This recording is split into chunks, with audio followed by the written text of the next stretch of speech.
Anam benim sandığımı açmasın ey. Açıp açıp gözyaşını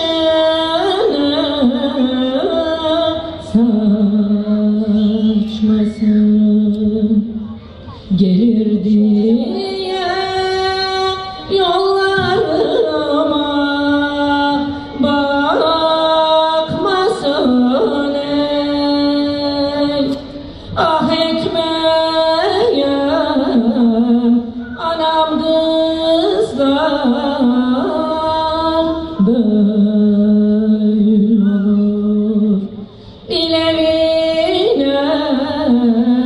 giden kızlar kül olur. Anam benim tosunumu bağlasın ey. Tosun meledikçe anam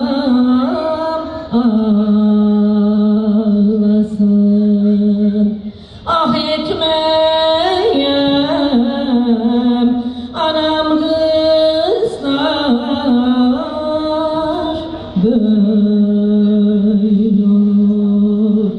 İlevine çıkan kızlar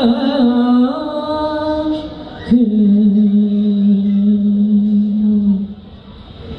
Yeter artık bu kadar ağladığımız. Kızım otur bakalım gayrı.